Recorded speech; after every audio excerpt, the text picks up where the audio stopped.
உலக விஷயத்தை பத்தி பேசும்போது ஜாலியா இருக்கும் எப்பவுமே. ஆமா இல்லையா? உலகத்து விஷயத்தை பத்தி நம்ம பேசும்போது எப்பவும் ஜாலியா இருக்கும்.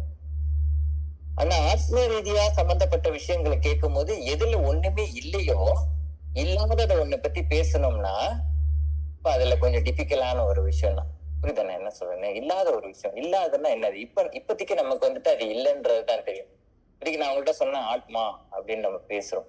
அப்படின்னா ஆத்மானா என்ன அது? சரி, ஆத்மா விட்டுருவோம் ஒரு பக்கெட்டு. ஆத்மா வேணாம். ஆத்மா ரொம்ப எடுத்தோடனே நம்ம குறிக்க வேணாம். நம்ம என்ன நினைப்போம்?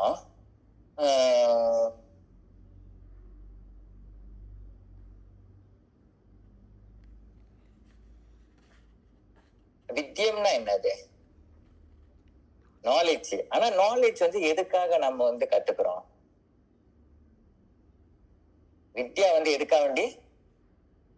டு ரிமூவ் அவித்யா. ஆனா அவித்யான்றது வந்துட்டு என்னத்துல வந்துட்டு நம்ம அறியாமையில வந்துட்டு இருக்கோம். அதுவும் நம்ம பேசியிருக்கோம். என்னத்துல வந்து நமக்கு அறியாமை? எதுல நமக்கு அறியாமை?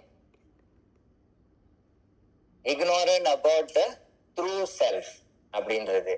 தான் யாருன்றது தான் யாருன்றது அறியாம இருக்கும்ல, அதுதான் அறியாமை. புரியுதா நான் சொல்றது? தான் யாருன்றத அறியாம இருக்கும்ல, அதுதான் அறியாமை அப்படின்னு வந்துட்டு நம்மளுடைய சாஸ்திரமும் சொல்லுது, குருவும் சொல்றாங்க, நானும் சொல்றேன். புரியுதா? நான் யாருன்றது அறியாம இருக்கிறது தான் அறியாமை. அப்ப சரி, தான் யாருன்றத தேடுறான்னா உண்மையை தேடி போறான்னு அர்த்தம். நம்ம தானே? ஆனா உண்மைன்னா என்னது? தான் யாருன்றது தெரியணும். தான் யாருன்னா உண்மை, ட்ரூத் அப்படின்னு சொல்றோம். ஆமா இல்லையா? ஆனா ட்ரூத்னா என்னது? அறியாமையில இருக்கேன், தன்னை உணர்றதுக்கு வந்துட்டு முயற்சி பண்றேன், நான் வந்துட்டு உண்மைன்ற வந்து தெரிஞ்சிருச்சு. Self means truth. கரெக்டா? புரியுதா இது வரைக்கும்? செல்ஃப்னா ட்ரூத், ஆத்மானா ட்ரூத், உண்மை, ட்ரூத். ஆனா ட்ரூத்னா ஆத்மான்னு சொல்லிடாதீங்க. ட்ரூத்னா என்னது? ஆத்மானா அதோட டெபினிஷன் என்னதான் இருக்கும்? எப்படி அது ஆத்மாவை வந்துட்டு ஆத்மானா அதோட கேரக்டரிஸ்டிக்ஸ் என்னதான் இருக்கலாம்? You are okay. வேற பெர்மனன்ட், அழியாதது. எது அழியாததோ, எது நெவர் சேஞ்சிங்கோ, அதுதான் truth. Changing. So never ever changing எல்லாமே உண்மையா இருக்க முடியாதுன்றதை நம்ம எஸ்டாப்ளிஷ் பண்ணியாச்சு. எவர் சேஞ்சிங் எதெல்லாம் மாறக்கூடியதோ அது எல்லாமே உண்மையா இருக்க முடியாது. அப்போ நீ உன்கிட்ட இருக்கிறது எல்லாத்தையும் நீ பார்க்க வேண்டிய அவசியம் வந்துருச்சு.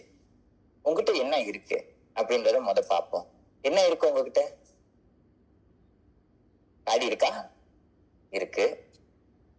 வீடு இருக்கா? இருக்கலாம். எங்கேயாவது வீட்டுல இருக்கும், ஒரு வீட்டுல இருக்கும். சரியா? உறவு இருக்கா? இருக்கு. சரி. வேலை இருக்கா? இருக்கு. சரி. படிப்பு, அறிவு எல்லாம் இருக்கு.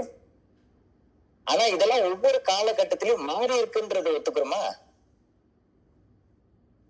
மாறி இருக்குன்னு ஒத்துக்கிறோமா? அப்ப இது உண்மையா இருக்க முடியாது. புரியுதா? சிம்பிளா நான் சொன்னது. எவர் சேஞ்சிங்கா இருக்கும், அது உண்மையா இருக்க முடியாதுன்றத நம்ம எஸ்டாப்ளிஷ் பண்ணிட்டோம். அப்ப என்கிட்ட என்ன இருக்குன்றத நான் முத பார்க்கணும். அதை பார்த்துட்டு அது எல்லாம் மாறி இருக்கான்றத நான் எஸ்டாப்ளிஷ் பண்ணணும். அது மாறி இருந்துச்சுன்னா அது உண்மை இல்லைன்றத நான் தெரிஞ்சுக்க வேண்டியதான். புரியுதா நான் சொல்றது? அப்ப எது மாறாதது? உண்மைதான் மாறாதுன்னு தெரிஞ்சிச்சு. ஆனா எது உண்மை அப்படின்னு நம்ம முதல்ல சொன்னோம்? ஆத்மாதான் உண்மைன்னு சொன்னோம். ஆனா ஆத்மானா என்னது?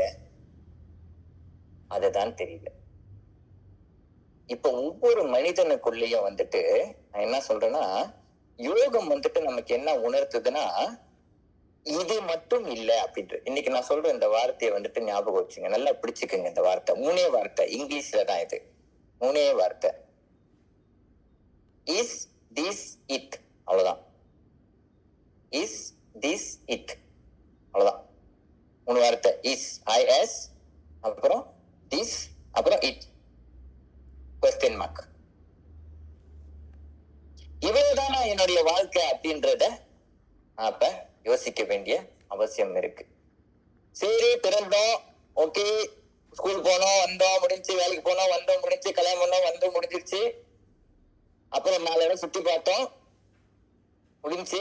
அப்புறம் வயசாயிடுச்சு, அப்புறம் ஹாஸ்பிட்டல் குளோமஸோ, அப்புறம் முடிஞ்சு, பை பை, அவ்வளவுதானா அப்படின்ற ஒரு கேள்வி எல்லாருக்குள்ளயும் எழுந்து ஆகணும்ன்றத வந்துட்டு நான் சொல்றேன். இந்த கேள்வி எழுந்து வரலைன்னா நமக்குள்ள நம்மளுடைய வாழ்க்கை வந்துட்டு முழுமையா நம்ம வாழலன்னு அர்த்தம். நம்ம வாழ்க்கை, நம்மளுடைய லைஃப் மிஷனை வந்துட்டு நம்ம விட்டுட்டோன்றது அர்த்தம். புரியுதா நான் வந்துட்டு சொல்றது? லைஃப் மிஷன், லைஃப் மிஷன் வந்துட்டு இதாதான் இருக்கணும். என்னுடைய வாழ்க்கையோட குறிக்கோள் வந்துட்டு இதாதான் இருக்கணும். மற்ற எல்லா வேலைகளும் நான் என்னோட கடமைகள் எல்லாத்தையும் நான் செஞ்சுட்டு இருப்பேன். ஆனா எனக்குள்ள வந்துட்டு ஒரு குறிக்கோள் மாறணும். இப்ப யோகம் ஆரம்பிக்கும் போது வந்துட்டு நம்ம என்னத்தன்னு சொல்லி இங்க ஆரம்பிச்சோம், என்னன்னு சொல்லி ஆரம்பிச்சோம், உடல் ஆரோக்கியம் கிடைக்கணும்னு சொல்லி ஆரம்பிச்சேன். கொஞ்சம் இடுப்பு வலிச்சு, அதனால வந்தேன் யோகாக்கு. அப்புறம் வேற என்ன, இது ரிலேஷன்ஷிப் கொஞ்சம் ப்ராப்ளமா இருந்துச்சு. இப்ப அந்த ப்ராப்ளம் விளையாக்கிட்டேன். அதனால இப்ப நான் ஓகே, அதுக்காக வேண்டி வந்தேன். இப்ப என் மனம் நல்லா இருக்கு. வேற மனம் ஒரு மாதிரி கன்ஃபியூஷன்ல இருந்துச்சு, சரி வந்தேன். ஓகே, இது எல்லாமே நான் என்ன சொல்றேன்னா சூப்பர்ஃபிஷியல் பெனிஃபிட்ஸ்னு சொல்றேன். இதெல்லாம் ரொம்ப சிறுமையான பெனிஃபிட் அப்படின்னு வந்துட்டு சொல்றேன். யோகம் கொடுக்கக்கூடியதுல ரொம்ப ரொம்ப ஸ்மாலஸ்ட் பெனிஃபிட்ஸ் ஆஃப் யோகா அப்படின்றது வந்துட்டு நான் சொல்றேன்.